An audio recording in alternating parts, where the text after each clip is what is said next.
J'ai croisé plus d'une femme qui me disait, si je connaissais Dieu avant, si j'avais le bon caractère avant, je n'allais pas perdre ou détruire mon mariage.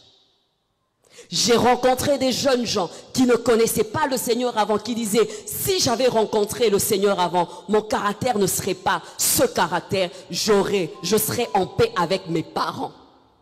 Il y a des gens qui me comprennent. Si je connaissais Jésus comme je le connais aujourd'hui, cet emploi, je n'allais jamais perdre cet emploi. Parce que je n'allais pas voler, parce que je n'allais pas me disputer. Le caractère. Plus tu avances dans la vie, il y a des circonstances, il y a des rencontres, il y a des gens que tu vas rencontrer dans ta vie et le Seigneur te demandera de bien gérer cette personne ou ces personnes parce que ce sont des rencontres de la destinée. Des gens et des opportunités de la destinée. Il y a des gens qui sont tombés sur un bon travail, mais parce qu'ils avaient loupé le côté caractère, ils ont perdu l'emploi de la vie. Il y a des jeunes hommes, il y a des jeunes filles qui avaient rencontré les époux ou les épouses pour leur destinée, mais ils n'avaient pas bien géré cette relation et ils ont tout raté. C'est pourquoi la prière ce matin ou ce soir, c'est de demander à Dieu que mon caractère ne me fasse pas rater cette opportunité, cette rencontre, cet événement, cette saison. Il y a des gens qui étaient dans leur saison. La saison attendue, la saison de Dieu, mais bien aimé, faute du caractère, la saison a enfanté d'une souris. Il y a des gens qui me comprennent. La vie, c'est comme si nous jouons, c'est comme si c'était un terrain de jeu où la manière dont tu vas jouer, les passes qui te seront données, va définir combien de buts tu mettras dans ce panier. Plus tôt tu es avisé, plus de buts tu mettras. Moins tu seras avisé, moins de buts tu feras. Voilà que ce matin ou ce soir, tu es cette personne bénie parce que tu as l'information. Le Seigneur t'a donné des principes. Le Seigneur t'a donné des principes. C'est pourquoi dans mon cœur, j'ai dit, Seigneur, au-delà de tout ce que nous avons reçu puisque nous sommes bénis, si cet élément vient à manquer, nous allons prier. Nous allons jeûner, mais nous serons des prieurs frustrés. Nous serons des lecteurs de la parole frustrés. Pourquoi? Les principes par rapport à la gestion des opportunités, la gestion des événements, la gestion des rencontres, la gestion des saisons fera défaut.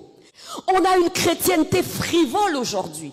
On a une chrétienté de prieurs aujourd'hui. On a une chrétienté de chrétiens qui ont plein de promesses. On a une chrétienté où les gens sont remplis de dons. Mais on a une chrétienté vide par rapport au caractère chrétien.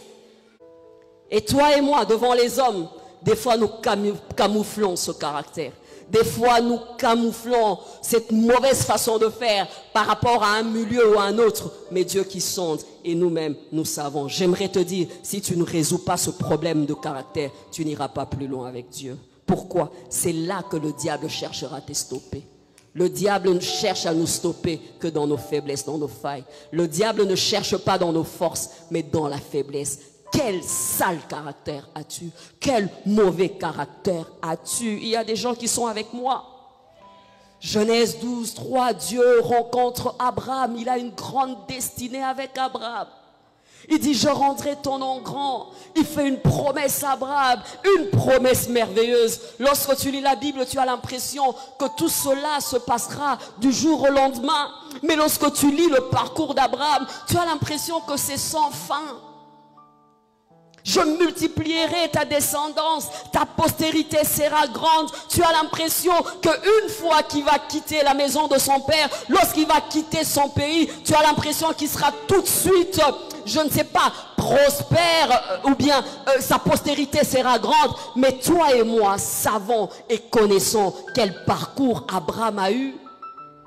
Il a dû attendre autant d'années pour avoir un enfant. Et le seul en principe, le seul qui devait être sa descendance, à part, c'est vrai, je parle de Ismaël, mais le chemin d'Abraham. Buté à quoi? Abimelech de l'autre côté. Buté à quoi? À la sollicitation de sa femme. Et sur le parcours, il a dû avoir un enfant qui était en dehors, entre guillemets, de la volonté de Dieu. Et continue jusqu'au point où il a dû confronter l'étape de l'épreuve de la foi. L'épreuve de la foi, parce qu'il devait être appelé le père de la foi. Car la Bible dit, il devint père de la foi. Quand on dit il devint, c'est-à-dire qu'un processus a été fait. Il passe tout ce parcours si jeune qu'il était. Et puis tout vieux, là il a son enfant. Et lorsqu'on parle d'Abraham, il y a un qualificatif que j'aime. On dit que c'était l'homme patient. C'était un homme patient. Alléluia. Il lut ça et sa femme qui conseille, qui dit, je veux vieillir, est-ce que tu peux coucher avec ma servante? Il était obligé, il a couché avec sa servante. Il eut Ismaël. Étape. La promesse est là. Le thème est là. Plus loin avec Dieu. Quand on a prié pour aller plus loin avec Dieu, ta vision n'est pas la vision de ton voisin. Car ce que Dieu t'a dit, c'est différent de ce que ta voisine ou ton voisin a reçu. Lorsque Joseph fait le rêve, mais c'était beau. Il voit ses frères se prosterner devant lui et lui qui devait régner. Là, c'est beau. J'aime quand on nous donne un thème. J'aime quand nous avons la promesse. Mais là encore, j'ai dit, il a été confronté à des saisons. Il a été confronté à des événements. Il a été confronté à des rencontres. Il a été confronté à la citerne. Il a été confronté à la prison. Il a été confronté de vivre dans le palais. Il a été confronté à la sollicitation de la femme de son maître. Il a été confronté à cela. Plus loin, mais des étapes, des événements. Mais ils sont arrivés à bon port. Pourquoi? Parce qu'ils ont bien géré le parcours. Joseph est arrivé à bon port. Pourquoi? Parce qu'il a bien géré le parcours. Si tu ne gères pas bien le parcours par ton caractère, tu n'arriveras pas à bon port. Tu n'iras pas plus loin avec Dieu.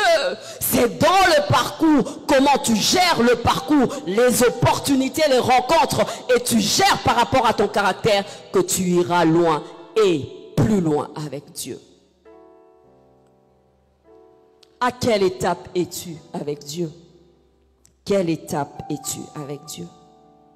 Si tu veux aller loin, réussis à gérer ton caractère. Réussis à te gérer toi-même. Luc 2, 22 dit, Jésus grandissait non seulement en stature, en grâce, mais en sagesse. La stature était là comme un enfant né. La grâce était là, c'est un homme loin. Mais ma Bible rajoute qu'il grandissait aussi en sagesse. La sagesse qui révèle du caractère. Grandir dans la grâce. Tu peux grandir dans le don.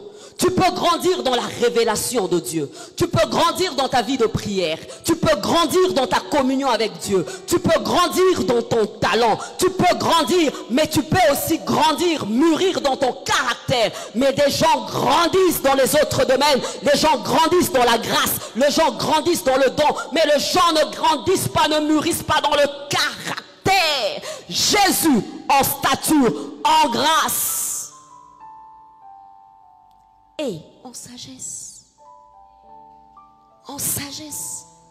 Autant d'années dans le Seigneur, mais un caractère d'un bébé chrétien. Autant d'années dans le Seigneur, mais tu boudes comme si tu étais païenne. Autant d'années dans le Seigneur, mais tu es toujours impoli ou impoli, comme tu étais dans le monde. Mais curieusement, tu as grandi dans tes heures de prière. Curieusement, tu as grandi dans ta façon de chanter. Curieusement, tu as grandi dans ta façon de prêcher. Mais quand Dieu regarde, il cherche le caractère. Il cherche le caractère. Le vrai toi, en sagesse. Toujours aussi léger, toujours aussi négligent, toujours aussi paresseux, toujours aussi impoli, toujours aussi boudeuse, toujours aussi dans tes sauts d'humeur, toujours aussi un sale caractère, toujours un langage léger, toujours la personne qui met les autres mal à l'aise, la personne la plus désagréable, mais la personne qui va à l'église tous les jours. Dans quoi sommes-nous? Dans quoi sommes-nous? Dans quoi sommes-nous? Toujours plus loin avec Dieu, mais dans le caractère. Est-ce un détail? Non.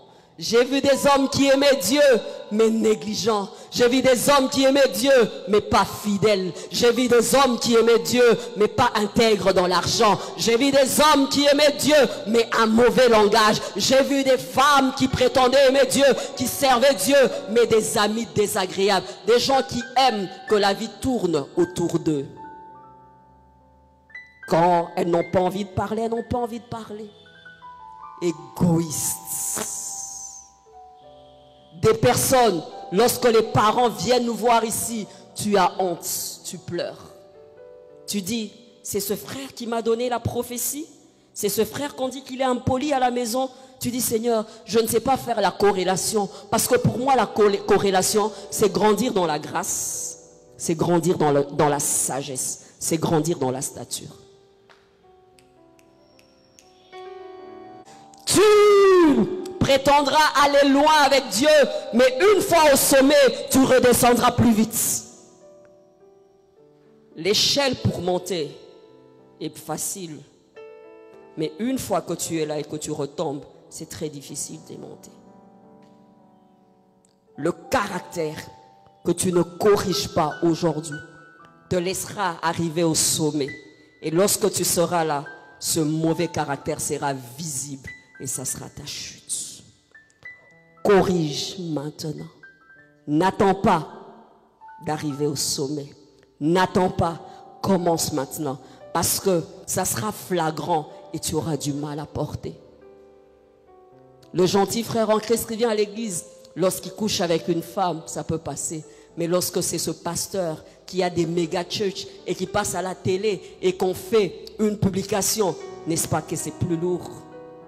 Seigneur, je vais aller plus loin, mais aide-moi à enlever les scories aujourd'hui. Traite ça maintenant.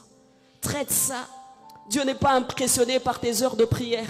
Dieu n'est pas impressionné par tes heures de prière. Dieu n'est pas impressionné par les Maombi. Dieu n'est pas impressionné par nos 21 jours. Dieu n'est pas impressionné. Dieu n'est pas impressionné. Dieu n'est pas impressionné. Dieu est impressionné si tu sors d'ici et il te voit décider à changer, décider à te corriger. Ça fait mal, mais tu es décidé à changer. À changer. Les gens ne changent pas, mais ils prient. Les gens ne changent pas, mais ils prient. Parce que la définition de la prière, c'est chauffage. La définition de la prière, c'est un rite. Nous devons commencer l'année en jeûnant. Non, lorsque nous entrons dans sa présence, il nous brise. C'est pourquoi David, lorsqu'il entrait dans la présence, dit Seigneur, sonde-moi. Seigneur, sonde-moi. Sonde-moi. Seigneur, les éloges des gens, c'est beau, hein? Les éloges des gens, une femme puissante, une servante de Dieu, c'est beau. Les éloges des gens, une fille gentille, c'est très beau. Les éloges des gens, un gars sérieux, c'est beau. Mais il dit non, au-delà de ça, sonde-moi, sonde-moi, sonde-moi dans ta présence. Sonde-moi afin que je reconsidère mes voies. Sonde-moi afin que je ne pense pas être bien avec toi par rapport au dire des hommes, mais par rapport à comment toi tu me vois. Sonde-moi. Du reste, Dieu vise d'abord ta personne, que c'est que tu deviendras. Jésus, par rapport à notre récit, visait Pierre. Tout ça, il visait Pierre. Lorsqu'il a visé Pierre, lorsqu'il a compris, il a donné le poisson. Il te vise. Il nous a attirés. Il te vise. Dieu connaît. Dieu te connaît. C'est pourquoi le diable, qu'est-ce qu'il fait? Il nous amène dans les apparences. Le diable, il nous amène dans quoi? de fournir des efforts dans l'extérieur. Le diable nous amène à quoi? À faire des choses. Et ces choses nous donnent un semblant de calme. Ces choses nous donnent un semblant d'être bien avec Dieu. Ces choses nous donnent un semblant que nous sommes en paix avec Dieu. Ces choses nous donnent un semblant que nous avons un bon caractère. Après que tu aies conduit la chanson, que tu aies conduit des moments de prière, que tu aies prêché, tu as l'impression que c'est bon. Mais Dieu regarde à cette tare.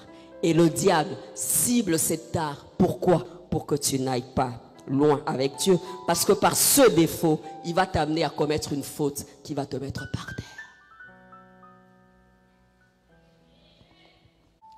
Caractère amène à l'abondance. Caractère amène à avoir les 7 colonnes pour bâtir la maison.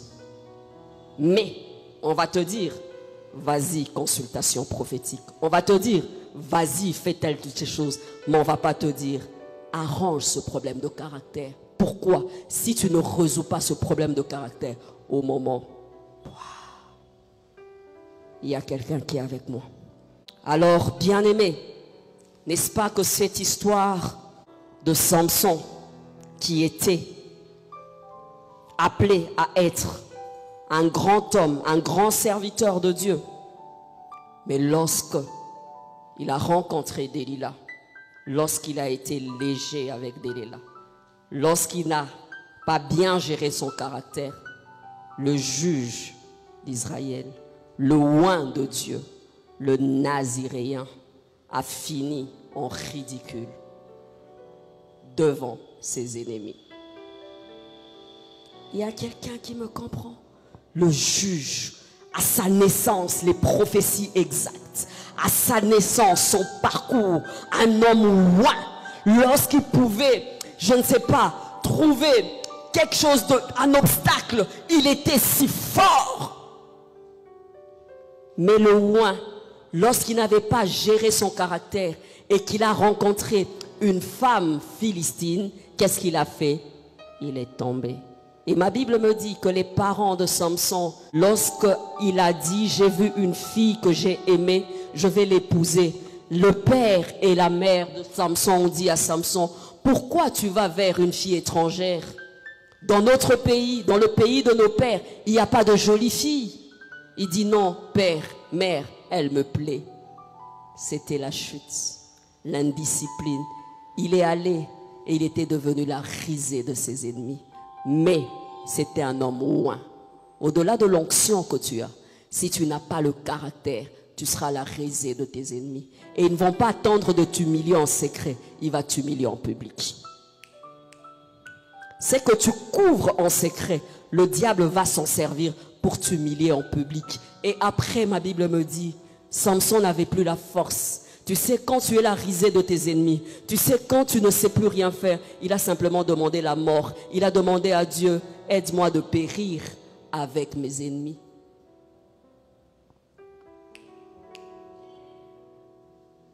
La culpabilité, comme ça a été pour Judas, parce que tu ne sais plus, tu es l'exemple d'un peuple particulier, tu es l'exemple d'un homme intègre. Lorsque la honte est là, tu dis, c'est vrai que mes ennemis vont périr, mais je vais aussi disparaître.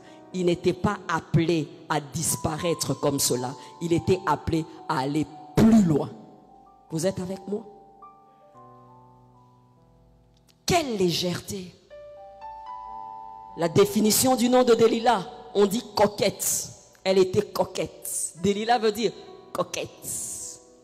Cette fille coquette, avec qui tu es léger, en secret, n'attendra pas, attendra le bon moment et ça sera ta honte et tu n'iras pas loin avec Dieu. Tu vas dire j'irai loin avec Dieu, tu vas prier, tu vas démontrer la puissance, mais bien aimé, à un moment donné, tu vas t'enterrer.